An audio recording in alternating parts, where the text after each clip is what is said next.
lot of the times you don't have a say in what time of the day you're going to shoot the car.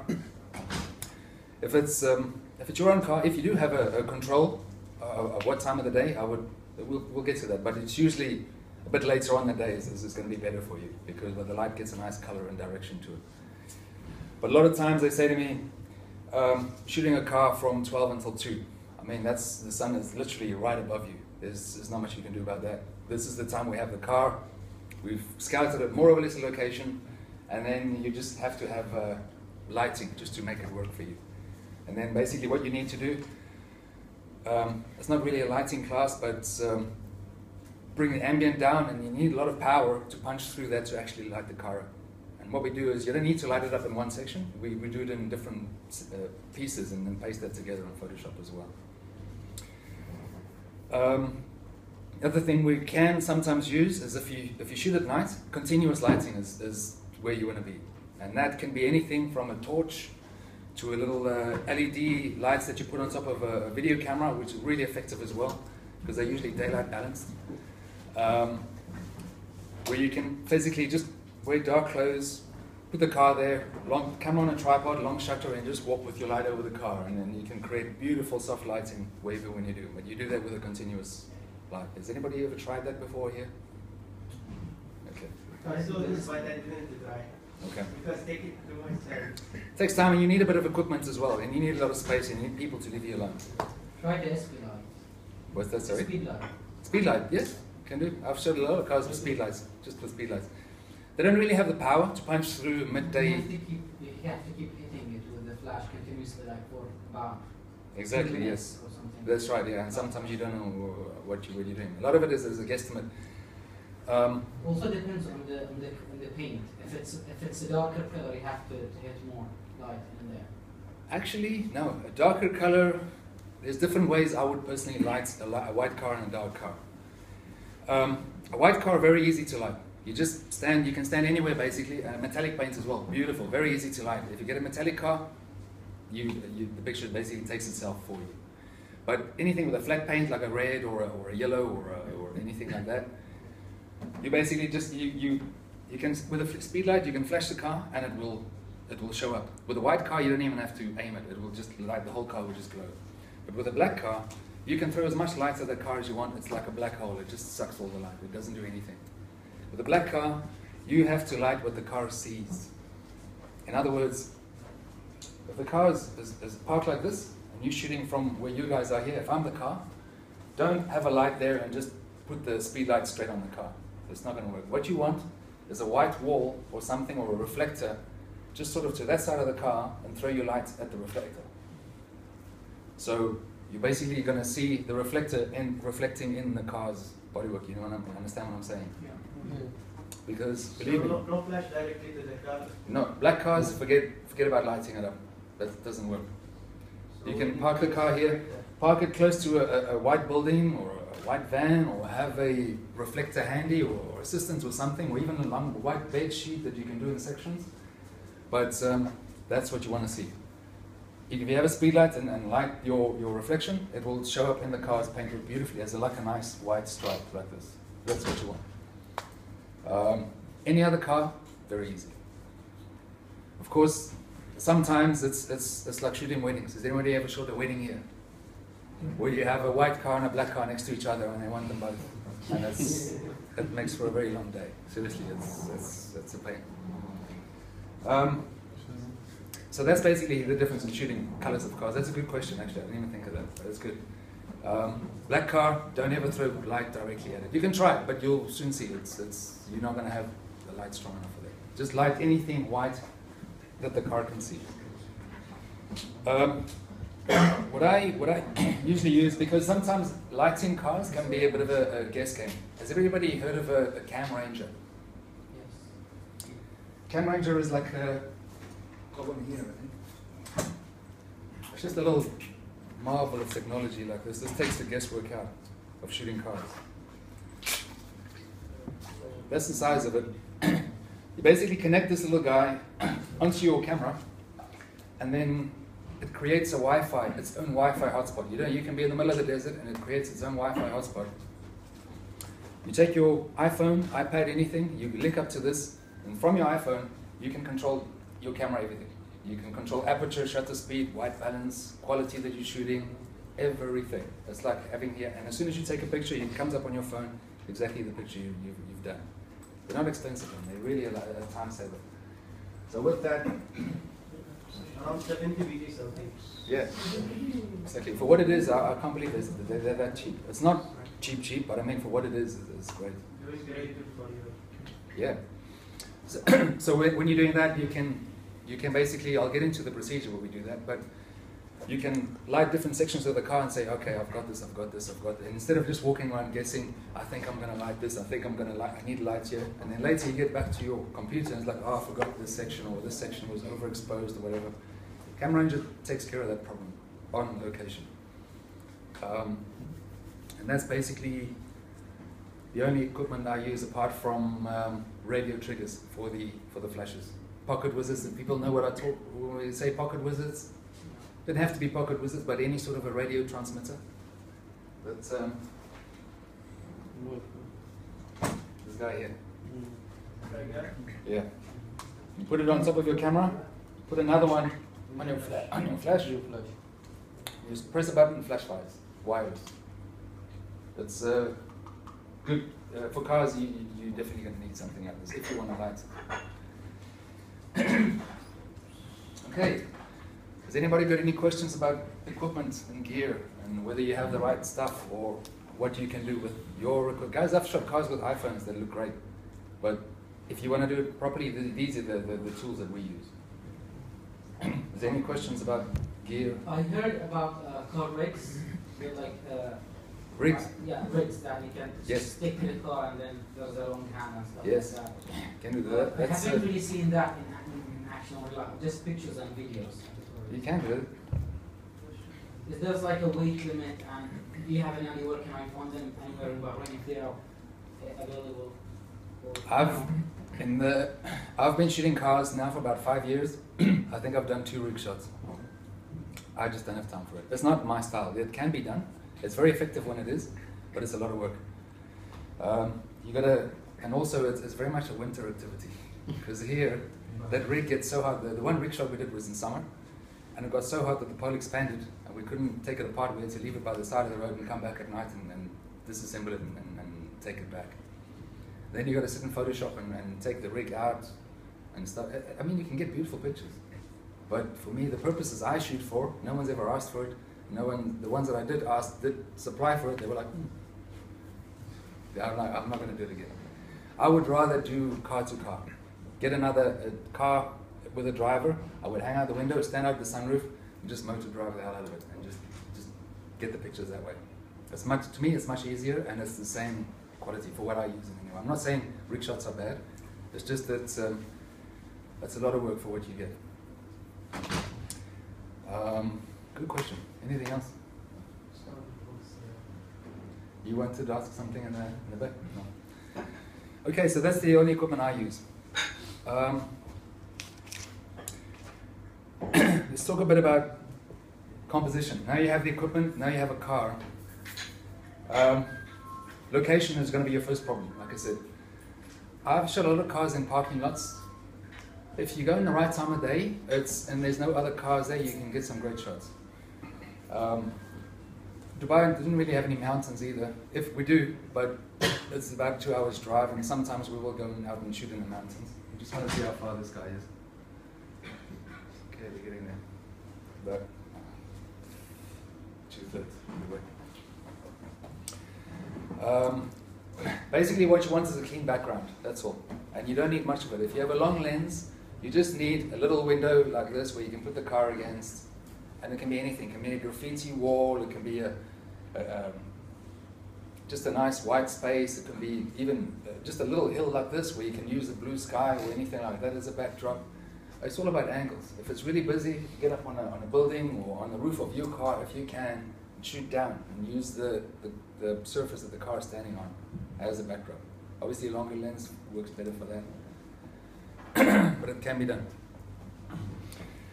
So, okay, what do you shoot? You've got the car there now. The first thing what I would do, if you only have one chance to show the car, if you have to take only one picture of the car, I would say the 3/4 front shot is going to be basically it. You basically park the car and you try more or less line up your right front wheel with your left rear wheel like this. From there you can see the front of the car, you can see the side, come down to more or less headlight level, and that's 90% of the time that's where a car looks its best. That's when the designers, and when they have the CAD drawings and stuff like that, that's what they see. So usually if you're going to shoot a car like that, that's okay. If they said, go shoot this car right now, you've got one shot, straight away I'm going to do 3/4 front.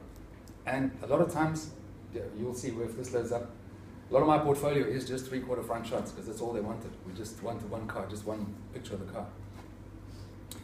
You got the 3/4 front shot, then the same thing, just turn it around 180 degrees, do the 3/4 rear as well. So many times you see pictures of the cars and people forget that the back of the car even exists. It's like you haven't told the whole story. You have to shoot the front of the car and the back of the car as well. So it's up to you if you would just want to shoot. It's not the best way to shoot a female, but for a car, it's really like just shooting straight from the back like this. And 3/4 back or straight back if you can as well. It's the same height, same sort of taillight level, stuff like that. But you'll see. It's a rule of thumb. I mean, I've shot cars actually lying on my stomach on the road and actually shooting like that and using part of the road as the frame, and the car sits on top of that as well. It can be nice, especially if the car is really flat. If it's not like a van or something like that. If it's a really flat sports car, get down low. Front on as well, especially sports cars. Just literally if the car is like this, in front of you, really imposing, looking straight at you. Like I said, that shot usually works best at a wider aperture focal length. I'd say about 30 millimeters or so, between 30 and 50 millimeters, because you get that 3D effect of the cars actually coming out at you. Plus, it goes back and it would help you with your backgrounds and stuff like that as well. So you can actually use the surface that the car is standing on just to shoot.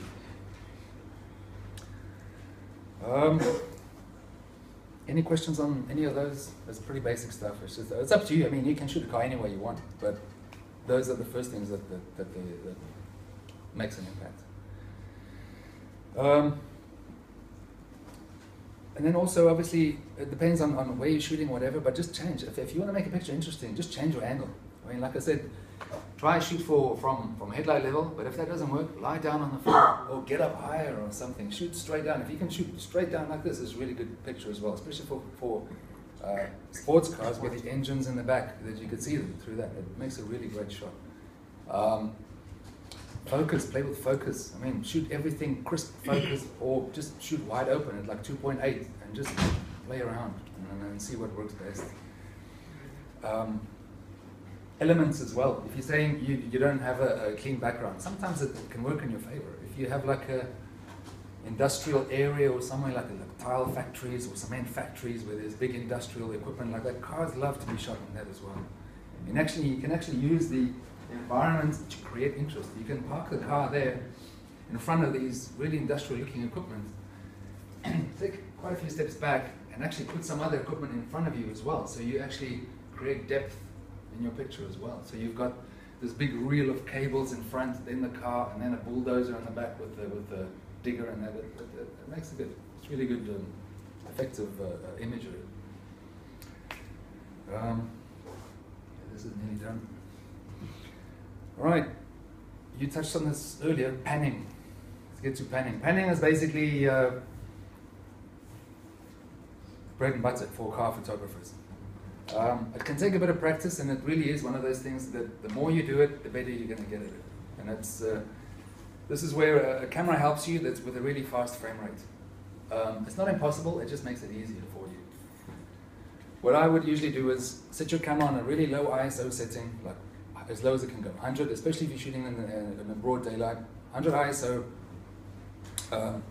shutter speed priority.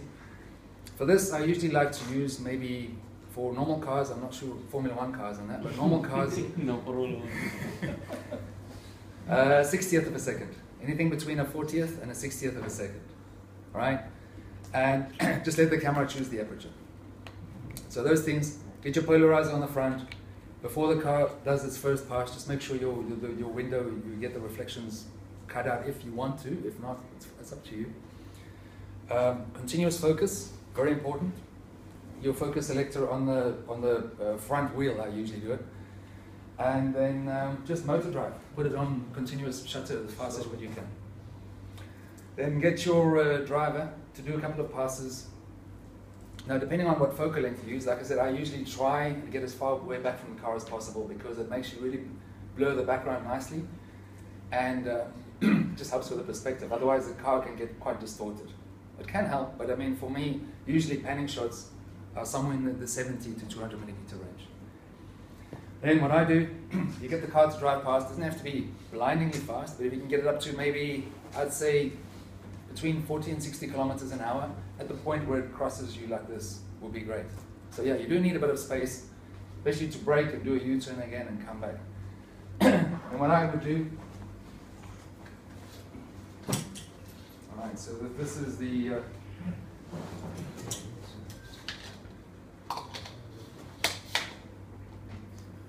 this is the 200 millimeter lens. Here we go. First things first, shutter priority. Okay, I will put it at about 60 or so. If your car is going to drive past you here, don't face into it like this, because what happens is you have to pivot around your center, your core here. And what happens is, when the car is right in front of you, that is the point at which the front of the car is moving at the same speed as the back of the car, and only right here in front of you. If you're going to try shoot it coming from there, your front will be in focus, but the back will be very blurry. Yeah. If you shoot it when it's past, your back will be in focus, and the front's going to be very blurry. Only right when it's crossing you in the front is when it's moving at exactly the same speed. Does everybody really understand when I say that? It sounds funny when I say it, but if you start shooting it, it actually makes sense. You basically want the car to just come in front of you like that. So what I would do, I would turn 90 degrees, face that way, straight away, the same sort of perpendicular as the car is going to come. And then, so what happens now is at the point of when the car is coming past you, your body is not shifting from left to right like this, making it uneven. You're still in this very smooth movement here. When the car comes, you can just literally just shoot it. Bam, bam, bam. From that, you will probably need to do quite a few passes. Even me, I've been doing it for years, but I still need to do quite a few. Good also for not shaking. Exactly, yes. Yeah, because if you're going to shoot like this, where you cross over is going to be shaking like that. Yes. Where here, you can actually put the camera in your shoulder like this, and literally put your focus selector on the front wheel, and just go, shoot it. And then, let's say 80% of the time, the one right in front of you, car is doing 60 kilometers an hour at 60th of a second shutter speed, easy to remember. Your focus selector is on the wheel. If you haven't screwed up your movements, you are going to get a crisp car. It's going to look like the car stood still. Wheels are going to be spinning. The background is going to be blurry. The driver is sitting like this. It's just a really cool picture. You have to put the setting in the inside the camera. You have to put the setting in which setting for the sports or for the tennis or for inside the setting. It doesn't really matter. It doesn't. Whatever you're comfortable with, yeah. Okay. As long as it's continuous. Continuous. Yeah, as long as it's a continuous focus. It doesn't really matter. Some people, I usually only use one focus selector. Some people use average. Some people use whatever. But pick where the camera's going to focus. That's a good question, actually. Pick where the camera. A lot of people just shoot with their camera. They just point at something and they trust the camera to automatically pick a face or pick something to go in focus. Guys, automotive photography, I would say, apart from stuff like this, is all manual. You've got to take control of your camera. You've got to tell it to where to focus on. So, manual focus point selection on the front wheel, and just motor through. All right, I'm gonna. How do you get a slideshow on this one? There's one slideshow, guys.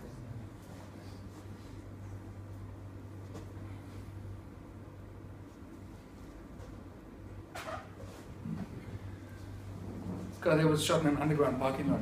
I could not tell you how busy this was here. We were so in the. There's a. It's in there. Would it stop if I press the spacebar? Yeah, it looks like it. Beautiful 1969 Camaro. This was done for my wheels. It unfortunately gets buried in the back of the magazine, but I thought, you know what, it's a great car, let's do some action, some stuff here with it. And to me it works, it's an effective picture.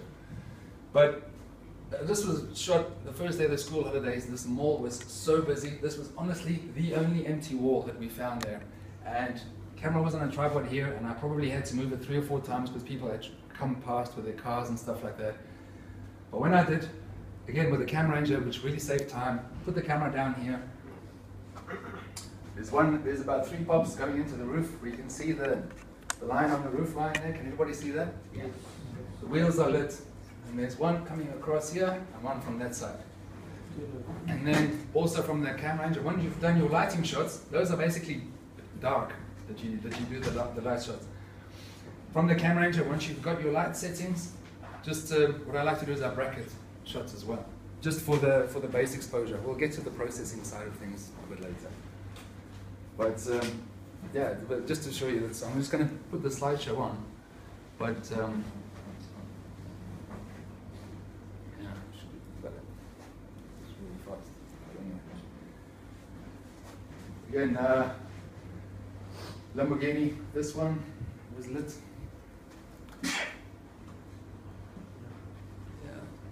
Contrast really low on the screen, but let's say that picture, does it look lit or not lit? Lit. Okay, it is lit, yeah. Also, when you light images, try and make them not look too lit, because you get a very stylized look at the images. Me personally, I like to make it look not too overly done. Otherwise, it takes away from the car, and it pulls your viewer out of the photograph to focus on your photography rather than the car. To me, the car is always going to be the show. But yeah, that's basically just over there, one light coming from here and one light from that side, and that's it.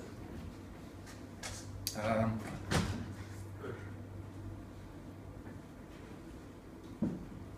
we got the slideshow going here again? I think it's baseball.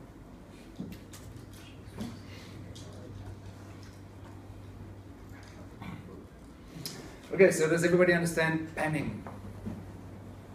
So that's what we're going to do. Obviously, with the Formula 1 cars, sometimes it's a really effective shot with the front of the car in focus and the back out of like slightly fuzzy, because it just conveys movement. It just drives back how fast this car is actually moving towards you. It's blurry. It's okay to be blurry. But sometimes if you want a really sharp car, right in front of you, and that's it. The other movement shots we do, like I touched on earlier, is car to car.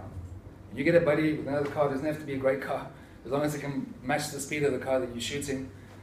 And then just drive on the road. You basically stand out the sunroof, watch for cops, stand out the sunroof and shoot back towards you, or hang out the window and shoot next to you. What really works effectively as well is if I had like a hatchback or something, I would actually lie in the trunk of the car, in the boot of the car, and have the driver. Most of the drivers I use sort of know exactly how to shoot car to car, and they match their speed perfectly. And they would get really close to you, shoot low shutter speed, again, 60th of a second, anything between 40th and 60th of a second, so you get the nice movement on the road, on the tar, and just motor drive it through. But car to car, great to do, stuff to do as well. It's so dangerous if the driver not. If the driver doesn't know, it can be dangerous, yes. Either of the drivers, because the car, usually they're going to be like quite close to you. If you, especially in the trunk, to get like a really nice dynamic shot, your following car would, I would say, almost need to be no further away from you than this. So if you're doing maybe, it doesn't sound fast, but 40 kilometers an hour, if the car is this far away from you, it's pretty close, believe me. This guy, the car that you're in, brakes for anything, this guy's going to come straight into you. Yeah. So it's very dangerous. Make sure that your drivers know exactly what they're doing, they know each other, and they know the road very well. And but sometimes you can't avoid it, car to car.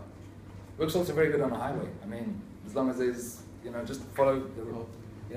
You put this car in the far right lane, another car in the far left lane, just shut the speed, match the speeds, and you get great pictures.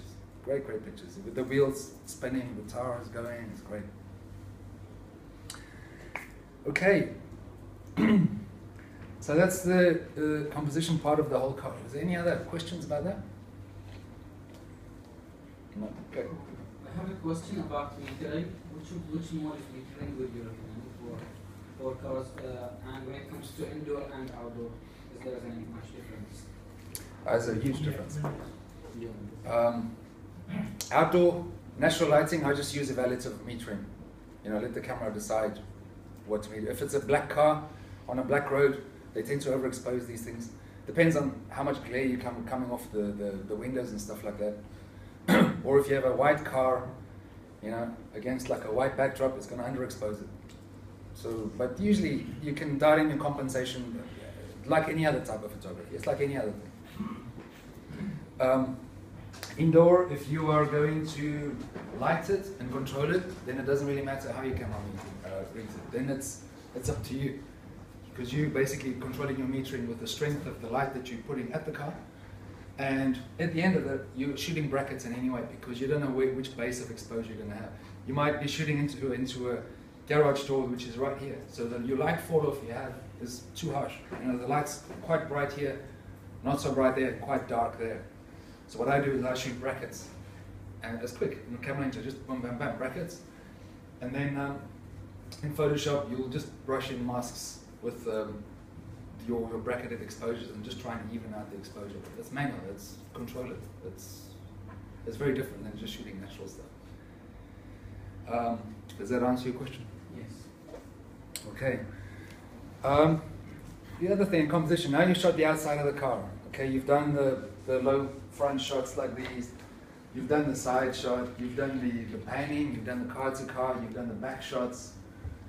Stuff like this. Interior. Don't forget about the inside of the car, because a lot of times that's also where the beauty is of it.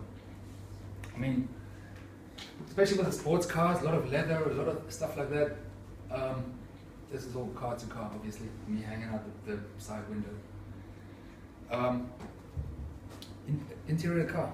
I usually focus on the dashboard, since mainly see the whole of the dash, and then focus on details. The steering wheel, the volume buttons on the side, the stitching of the leather. I mean, the people spend so much time building these cars and making them. It's fantastic.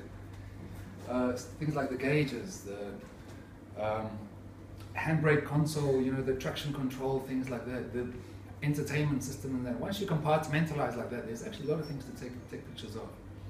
I'm not crazy about taking pictures of the roof, even if there's a magic sunroof or stuff like that. Don't worry about the roof. People don't care about that. It's just the controls, the tactile drivers.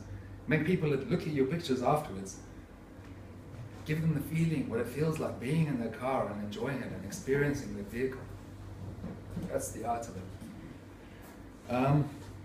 Also, the outside of the car. Don't forget the details. Once you've done the whole shot of the car, same thing with the interior. You can do the outside as well. The headlights. Things like this. I mean, if you really get close up to the headlight, almost do a macro shot, you'd be amazed how much technology goes into these lights just for the reflections and the bulb and stuff like that. They'll put their name there and logos that you wouldn't even see with your eye, but you look at the pictures afterwards and it's like, wow, it's art. It's art. Things like headlights, side mirrors, exhaust pipes. Very overlooked, and I mean, that just conveys power. It's great thing to shoot, exhaust tips.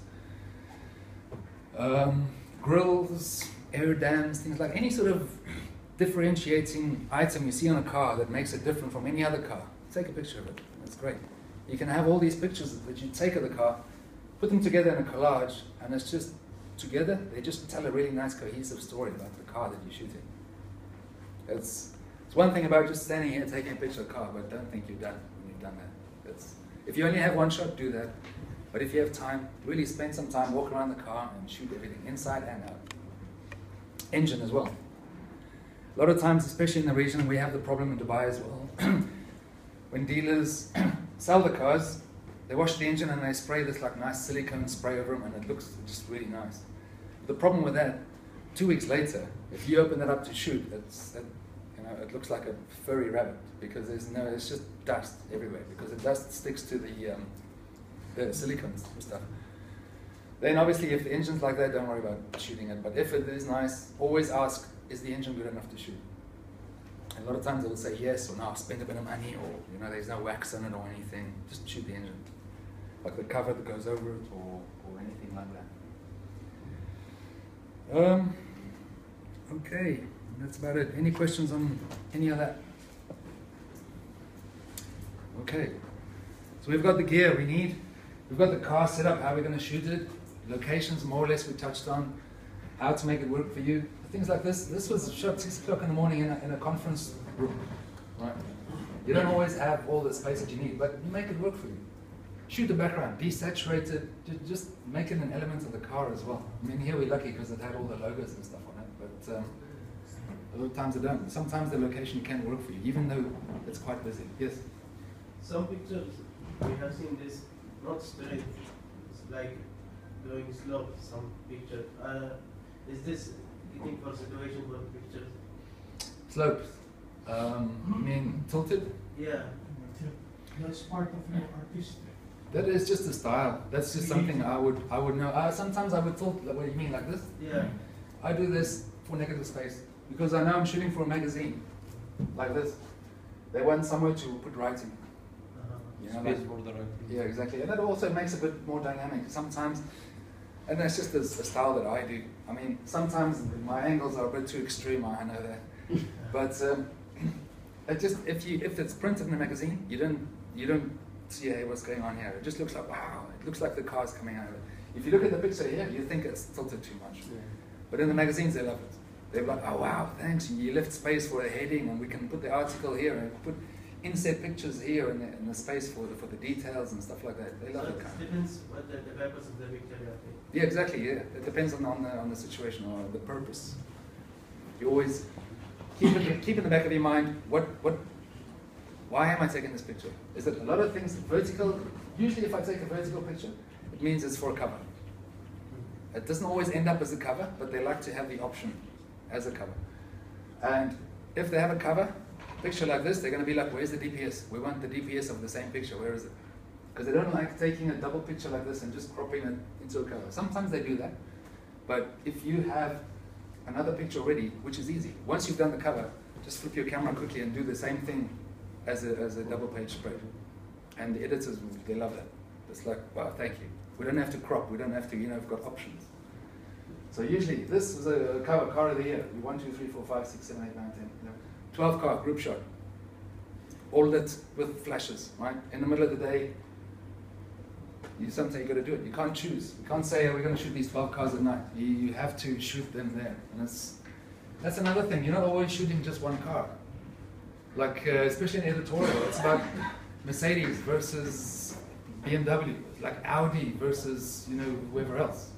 Or what can 60,000 dirhams buy you these days? These 4 cars. Let's shoot these 4 cars. You have to get a group shot of 4 cars. And, one has got to look as good as the other one because we don't know which one they're going to decide on. But yeah, negative space is usually just empty space, which is nice. Like this as well. You also don't need to show the whole of the car. To me, that's fine. Chop through the nose, it's fine. You don't have to show exactly the whole car. You can sometimes imply, as long as it makes sense. Does that answer your question? Cool. All right. Let's talk a bit about lighting. Very short.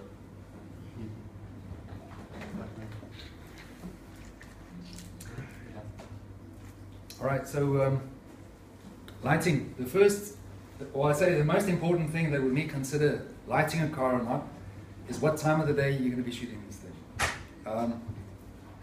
Like I said, me personally, I like to light cars. If anything, doesn't matter if we shoot it at night or golden hour or middle of the day. If I have time for it, I'm going to try and throw some light at it just to make it, make a photograph instead of just a snapshot. But yeah, if you can't control the time of the day you shoot, then control your lighting that you shoot it with. So, what I can suggest, you're always looking for something quite directional. Like that picture there, let's stop on this one. Oh, let's come back. That, to me, that's nice and smooth, even lighting. I mean, it doesn't really draw attention to itself. It just draws attention to the car. It's a city car. That's why we left all the buildings at the background, but also again just for negative space. But this car was, I can't tell you how hot this day was, and the sun was terrible, and it was just really, really bad light everywhere. So all you do, and it can be hard to find places like this, but just park it in the shade. Seriously, just park it. Like right where this picture ends here is probably where the sun starts, and from here it's like nuclear. You know, you can't shoot there. It's just too bright. But in the shade, I mean, it's balanced. It's nice. It's great. You can see the lines of the car. You can see everything that you need to be seen. But just put the car in the shade if you can. Open shade. Especially black cars love being shot in open shade because they can see everything else going nuclear around them, reflects in the bodywork. Just make sure there's no construction beacons and stuff like that, because that would also reflect in the bodywork. Especially on a black car, you would see everything reflected in that mirror. Did you use any flashing on that shot? There's nothing. Nothing. Just park the car in the shade, take 3 steps back, bam. You can do this with an iPhone. And nothing, no lights at all. Literally. Again, usually stuff like this would work better if it's just you and the car. Because security, I don't know what they like here, but in Dubai, that guy's only got one job and he's going to do it, believe me. You get there, as soon as you get out of the car, they'll come out, no, there's no parking here, no stopping, whatever, and you pull out, no, it's okay, I'm just going to take a picture. As soon as you bring that camera out with a lens, then he's even more on his back foot. He's like, no, thanks. He's going to get fired, his bosses are here, management's there, whatever. So pictures like this, you would literally have 20 seconds to take that. You can't be setting up lights and checking angles and fiddling with your camera and that. Drive around with your camera already set on what you think is going to be the closest, you know. You can set it on aperture mode, just to make sure that you're going to have the depth of field. You're not sure how bright it's going to be, so let the camera decide the shutter. But you know how much of the car you want to see. So put it 5.6, just average, you know, 5.6 or even 6.3 f-stop, and just camera on, lens cap off, lens hood on, find the seat next to you. So when you get into situations like this, you can even just stop in front of a nice hotel or drop-off zone or something. You can out, and before they even know it, you've taken the picture, you're back in the car and you're gone. That works as well. All right. But yeah, I was just, sorry, I got a bit off track there, but it's just about the direction of the light. Later in the day, your light's going to have some direction, so the chances are better that you're going to find open shade somewhere. And if you can't, then just backlight the car. Make sure to put the sun behind the car and let it almost, you know, burn out this busy background and focus on the car. As long as the car is exposed, you don't care if the background's out of focus or underexposed or anything like that. It's fine. Shafts of light. I'm a big fan of little shafts of light as well, like this one. And the contrast is a bit low on here, but this is actually a beautiful picture where the Lamborghini is just coming through the corner there, and as it passes through the shaft of light, you can show, you know, the darkness there and everything, and just let the car sort of come out of it. It's quite an effective trick to do as well. And not just car photography, people as well, persons, you know, fashion, anything. But cars is particularly effective. All right, that's the other thing. If you are going to flash it, I always say try and mimic the practicals. Now what we mean, it sounds quite technical, but what we mean by that is if the, let me stop on this one. This one's a bit, yeah, doesn't really work. If there is an obvious light source, like the sun, if your sun is in the frame, don't flash the car from the opposite side of the sun. There's only one sun on the planet. So try and make most of your light come from the same direction as the sun. Does that make sense to everyone? If you're shooting in a parking garage, okay, that's not really, like here, if there's lights overhead and you can see them, then light most of your car from overhead as well. Just enhance the light that's already there. Don't try and create this angelic light that nobody knows where it's going. Why is it there? You know, you're not gonna. If all the lights coming from the top, if there's clearly like a big row of stadium lights behind the car like this, but you shoot the car and all the lights coming from below, it's gonna be like your brain's like, where is it? It doesn't make sense. It's going to look like you've taken a car picture from somewhere else and photoshopped it into this scene. It doesn't look real. It doesn't make sense. So if you, where you can, like this last one here. See, there's obviously big row of lights at the top of the car. They're not even on. It doesn't matter. We still light it here. You can have this light running around the car, make it look like most of the lights come in from the top of the car.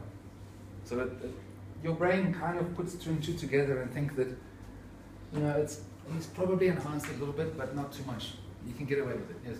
How do you light it? Exactly like the other one. A camera down on a tripod, and then this was with a continuous light. The light was very low in there, so it was actually walked with a torch in a softbox. Put a softbox on, no light in the softbox, and just had a torch in there, dressed in black clothing, and just put the torch on, long exposure, and just walk around the car like this. And you can see this line. You see this line is like a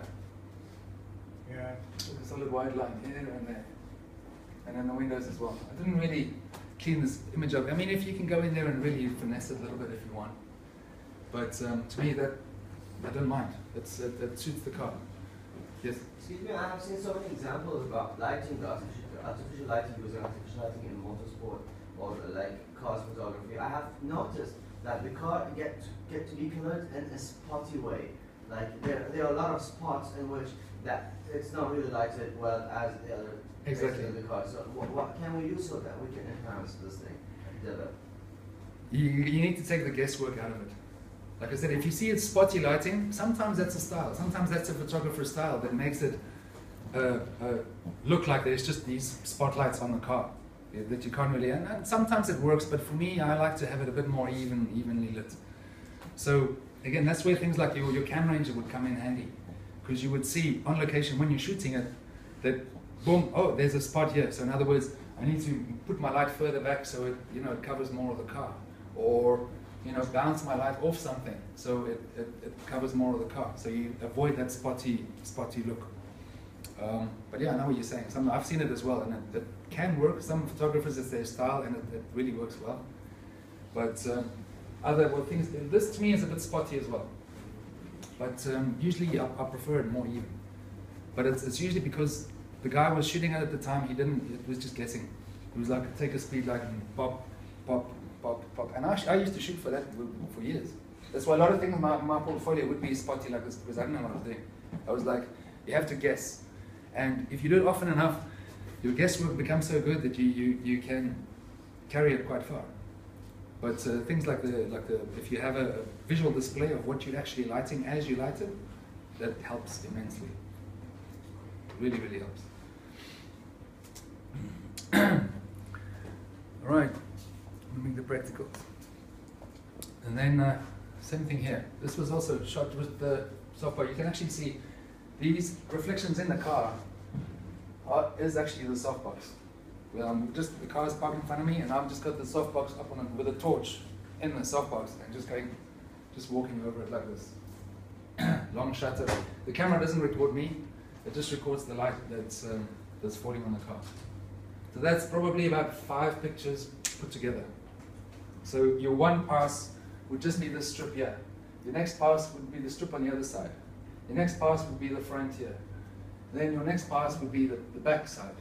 And then you shoot a bracket, maybe a bit, you bring your background up with brackets. You know what I mean when I say bring it up with brackets? Multiple shots. Exactly, yes. Yeah. So if you're shooting at, say, a 20th of a second, all these lighting shots, then once you've done your lighting shots and you're happy with that, you're going to shoot one at a 10th of a second, shoot another frame at a 5th of a second, shoot another frame at 1 second, shoot another frame at a 1.5 seconds. So you get all these different exposures of exactly the same scene. The car's going to be overexposed, it's going to be a mess, but it doesn't matter because you've got the pictures that you've lit it already, that you could use masks and just brush that in. So as long as you have a base exposure that everything else is more or less okay, you can augment it. All right, and that's basically it as far as lighting. Also, mostly, this car is this was a prototype before it was released. This car's not running, but usually when I can, I try and have the headlights on of the car, always. Even if they're driving on the road, even if it's just something, you need some headlights, you need some interest in the car. It just looks better with the headlights on. It shows that the car, you're not taking a picture of someone parked the car then walked away and you're just taking a snapshot of the car. No, it just shows that you actually had access to the car. The car's running, it's in motion at the moment, it's an active vehicle. Put the lights on, that's one way of doing it. This I wouldn't recommend here. I'm actually in this red car, sort of hanging out waist deep, and I'm not even looking through the viewfinder, just floating the camera about this far off the tarmac, and just spray and pray, just go for it. And yeah, even a blind squirrel sometimes finds a nut. That's what they say.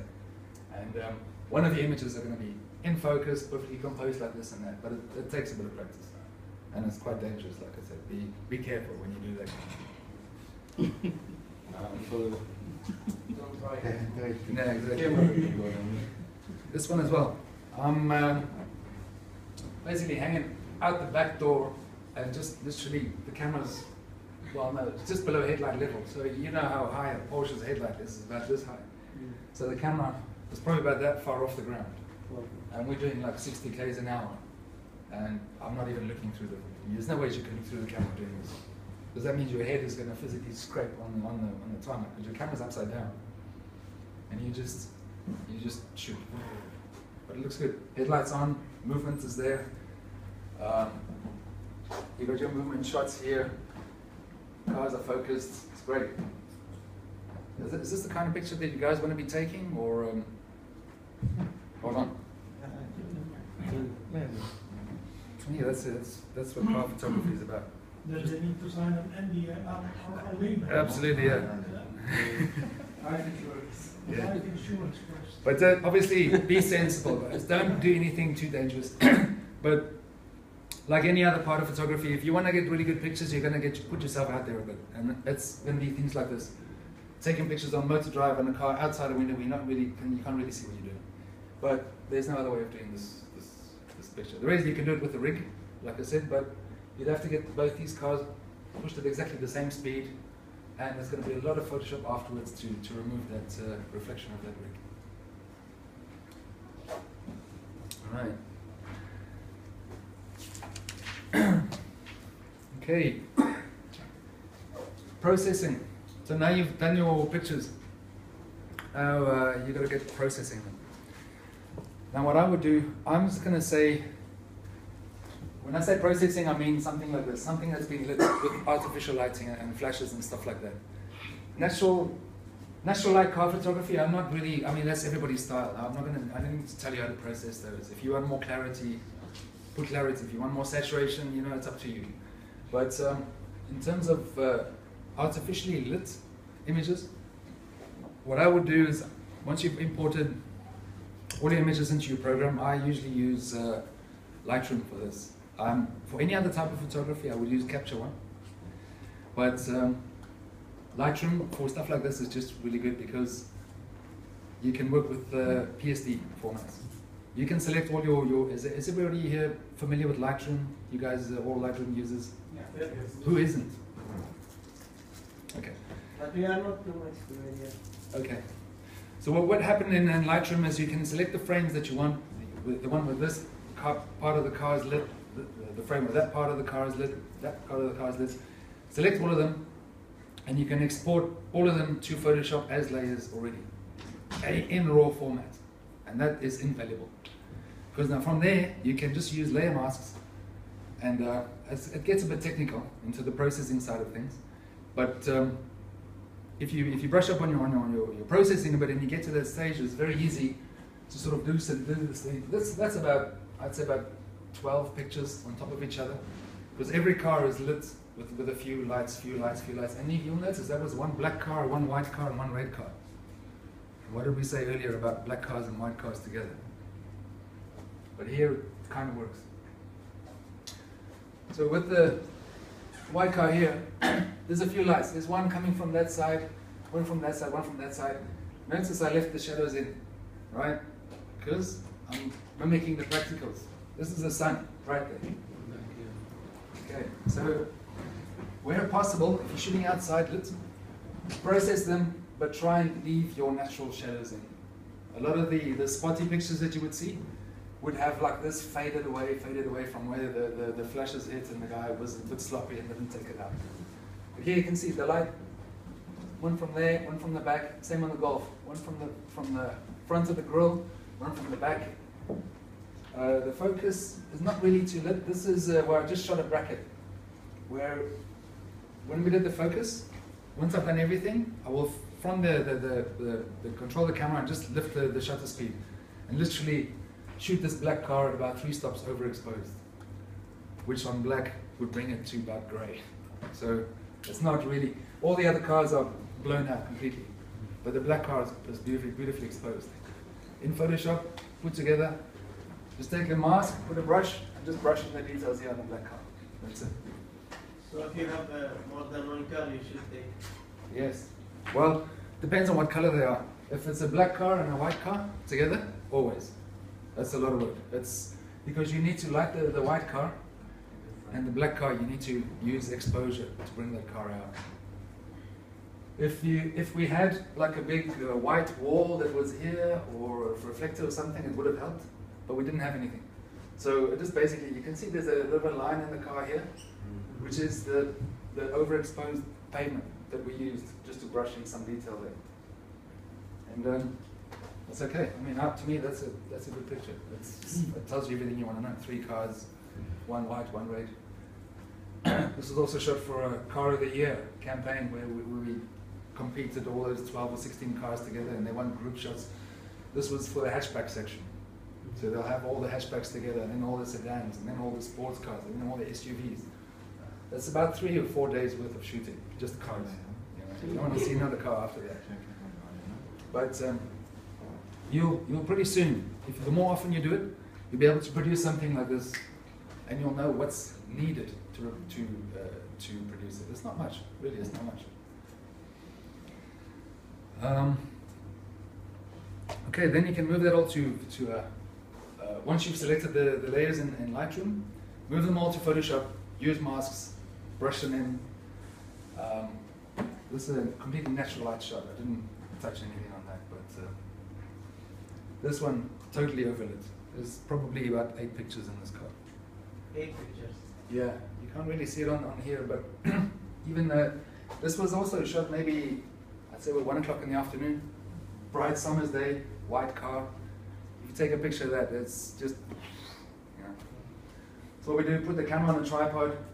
This attracted so much attention because the VW concept car, electric car, and this we shot in the middle of Ras Al Khaimah, which they still work at donkeys. So put the car there, doors up, camera down, bring your exposure right down. If I had taken an exposure that without any lights, the car would almost have been black. All we had detail was maybe in the hood of the car and on the sky, a little bit. Everything else there is basically with a flash. So the flash for you think the details correct if you are shooting in afternoon? Yes.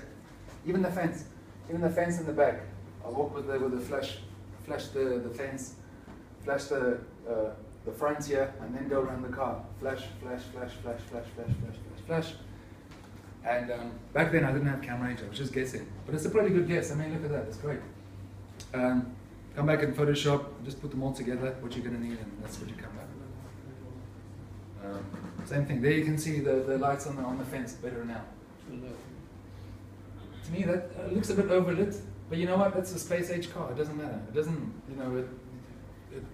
It also depends on what kind of car you're shooting. If we had tried this with a Yaris, it wouldn't have worked. But because of the car, it's okay for it to be a bit wacky, a bit space age, a bit surreal. You know what I mean? It suits it, and they love this picture. It's great. It ran double truck straight away. What else was there? Okay, so I'm not going to get too much into Photoshop, guys, but it's a big part of what we do. If you're going to do layers as well, you're going to get into like blend modes, lighten modes. Who here is fairly confident Photoshop users? Should I say who isn't? Who's not really familiar with Photoshop at all? Okay, there's quite a few. All right. It's a bit of a learning curve, but it's not too much. If you're only going to learn these things, there's a lot of things in Photoshop you can do just with this information. But I would suggest start learning about layers and layer masks. All a layer is basically is going to be 5 photos on top of each other, but you choose which parts of which photo shines through in the final result. So with that, I mean, you can just think, you can use whatever elements of whatever picture you have. As long as your camera stays perfectly still, all the pictures are exactly the same composition, but differently lit, you can pick whatever lighting you want from different frames and use it in different sections. All right, again, cover shots, stuff like that. Are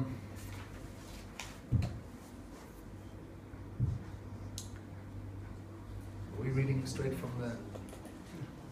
Reading straight from the. You didn't copy it to yours, right? No. Okay. Because there's something else I wanted to copy and save it. No problem. Okay. No, there was something else on that one. We get the covers now. Share the screen.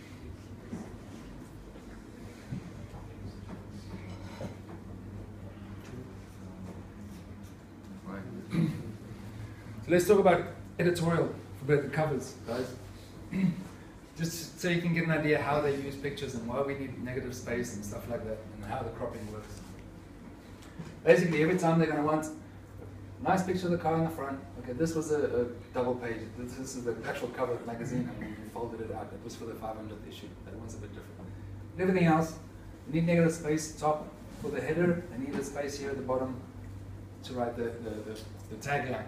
And then a couple of empty spots just somewhere else as well. You need, basically, it's all about negative space, but still showing the car in space in a vertical format. So again, you don't always need to show the whole of the car.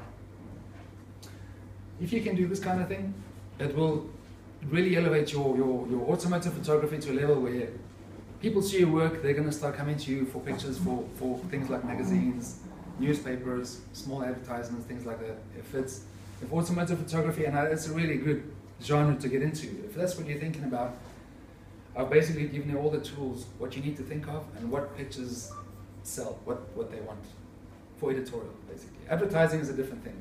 You will get a brief beforehand, what they want to focus on and stuff like that. But before you get to that, editorial is the way to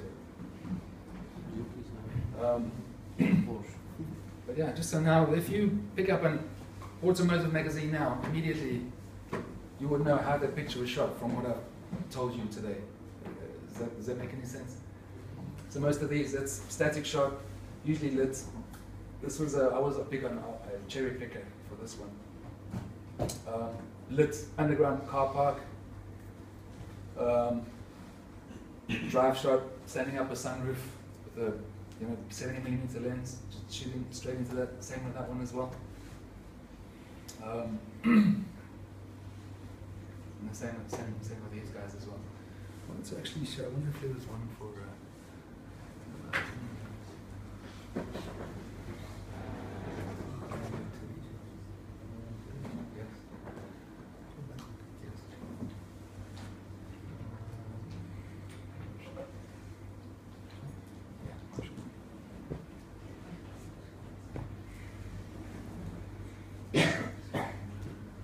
Panning shots. So I'm just touching on a few topics here that we did discuss.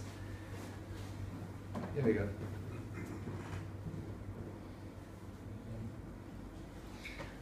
That's basically everything is blown out there completely. This can be in a very busy industrial site, but let's make sure with the sun is basically behind the car, most of the backlights from there. Everything else just goes. You expose for the car. Let your camera choose to expose for the car, and you will get something like that. I mean, that you could do in quite a busy parking lot. Same with this one. All of these actually shot mostly exactly the same settings. Between 40 and 60th of a second. Motor drive, and just keep following the cars.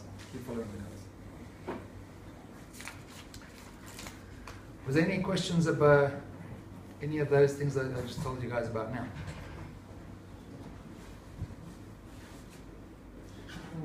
Yeah. What is the rationale for taking a photograph of a car with people? I mean, because I have seen some advertisements where a model standing next to the car and taking photos. It depends what product is. What the product is they're selling. Are they selling the car or are they selling the... Obviously not the model. Well, no, it can be, because we've done a lot of fashion shoots with cars where they sell the clothes that the model's wearing.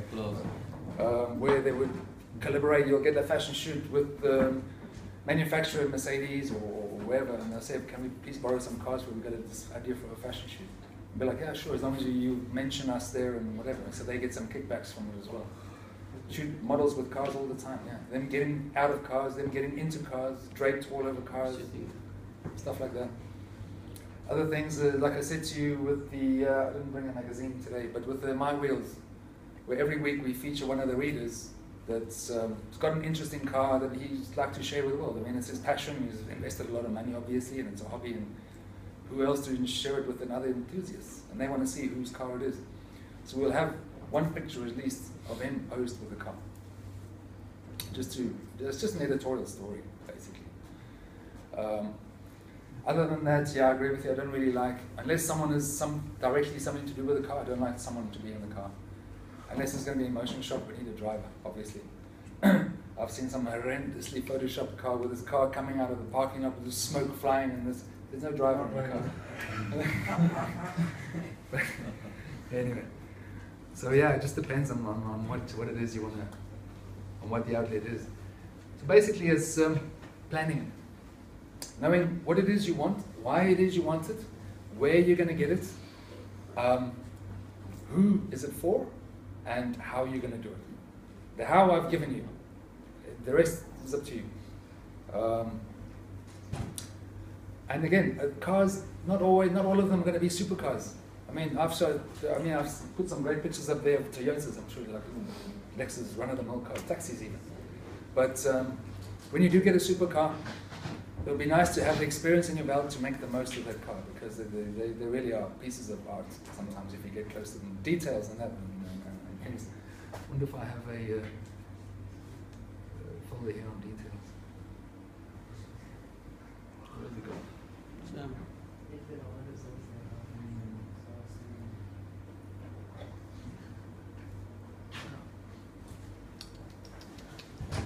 Sorry guys, this is not my machine. I want to open something I should Back to HV. The salary ledger. Okay.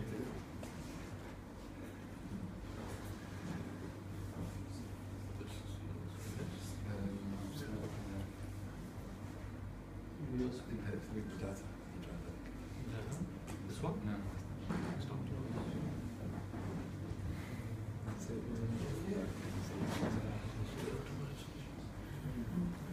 Okay. But yeah, basically it's about that. If you can answer the 5 questions, who, what, where, why, how, and those things, you've got the how to make some really good pictures of that. But I just want to show you some details.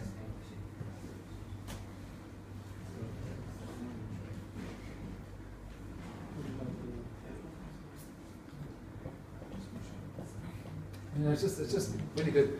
That's just a natural light shot, but with some Photoshop and that, some of these, I would put these as posters just on my wall. The art on some of these cars are just fantastic. And again, it tells the story about the vehicle, how much effort has gone into the design and the production and the research and development and the materials used and just the technology and the textures and colors. Don't forget about the details. Details is also great. Even with the Formula 1 and the Grand Prix, sometimes one of the most effective shots is not actually of the whole car. It's just like a really, really zoomed in picture of the guy with the helmet just sitting behind the steering wheel. Everything else is a blur behind him. But you can just basically make out all the details of the helmet, even the scratches, even the finger marks. And it just tells the story more than anything else would.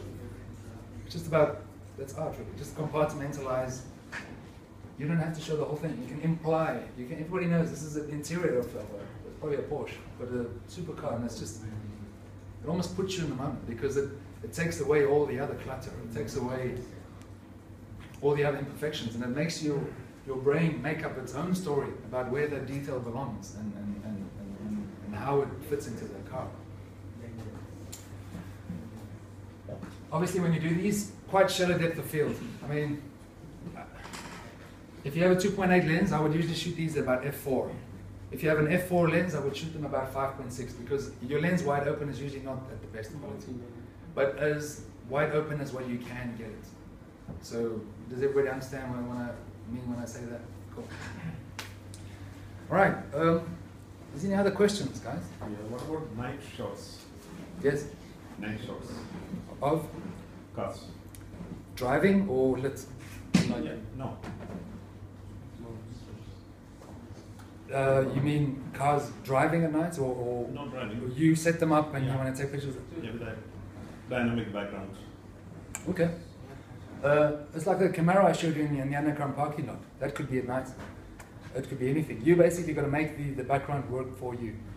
You just pick somewhere where it's fairly okay, like a fairly open. If you want like an industrial setting in the background, have some pipes, have a factory setting, have a silhouette of something in the background, something interesting. But make sure you focus more on the car. Like the car is more of the star of the show. And then use lighting to bring the car out.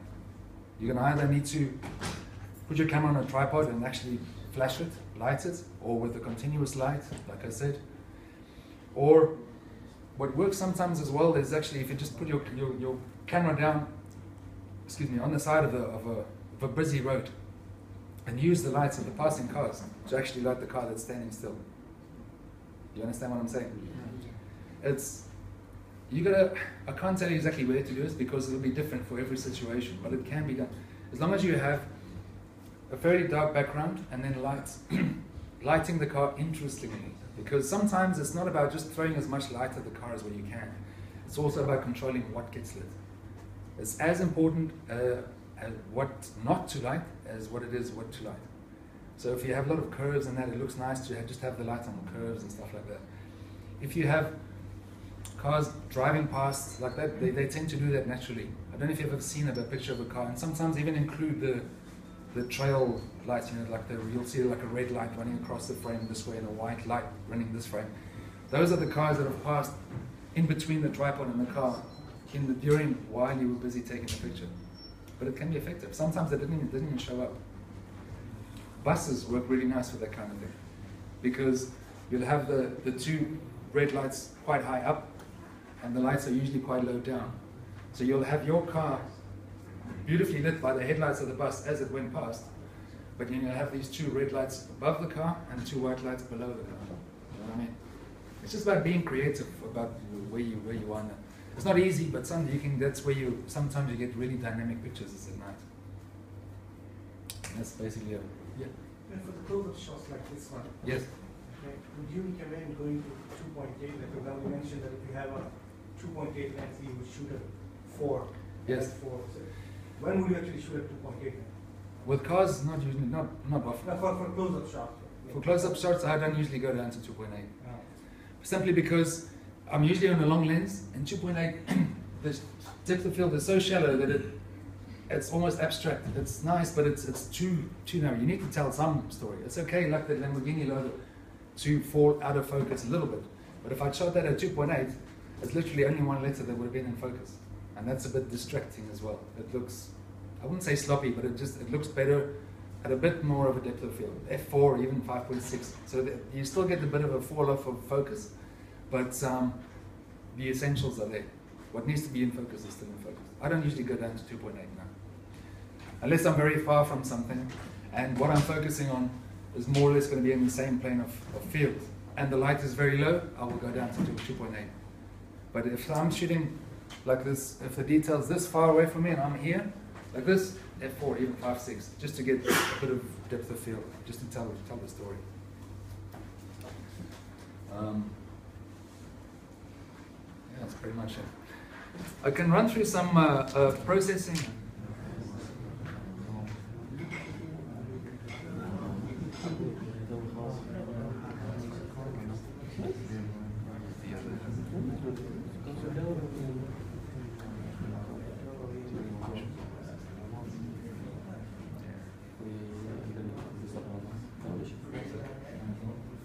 Alright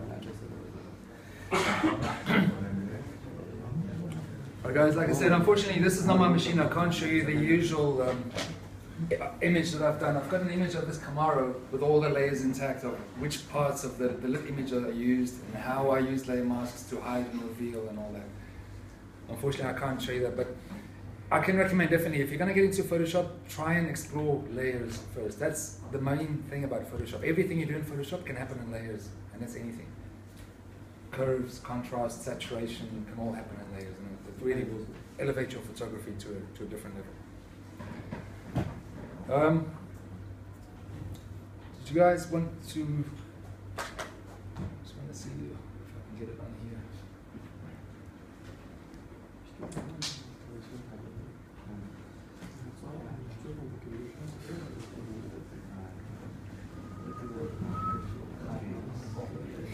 Yeah, it's okay.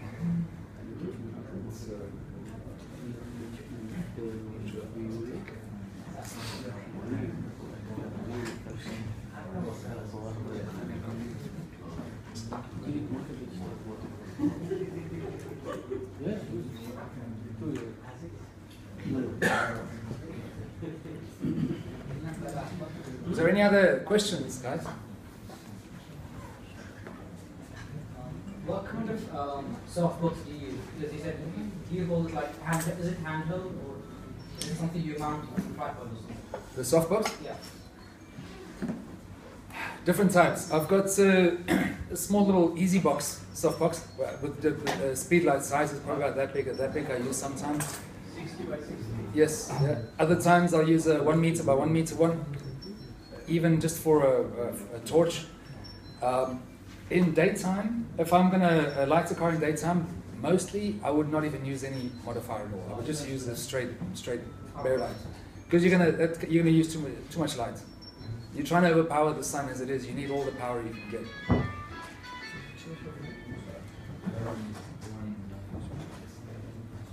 You need all the power you can get. So bare lights, usually, I'd say about 1200 watts seconds. Sometimes we've had to shoot with. It just depends. Depends on how much of the car you want to light and how spotty you want it. You can use with lesser power. The problem is you need to come in quite closer to the car for that. And the thing is you're going to get that spotty effect. I like to just use a lot of power and go further away, just to get a bit of a smoother spread. And to bounce. I mean, black cars, if you're going to bounce light, immediately you half your power just by bouncing it off something already. So you're going to need a lot of power. You can't be punching through softboxes for that. What sort of torch? Maglite. Maglite. Just a really strong torch here, like a maglite.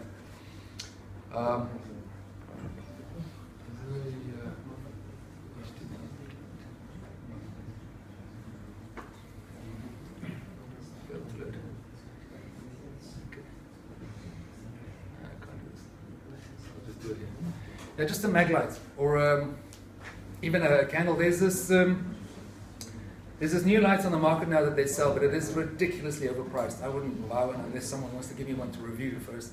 It's about $800 US, but it's basically a glorified flashlight that's on a drill, a rechargeable one. It's an LED torch, daylight balanced, but you can zoom it, and it's insanely powerful.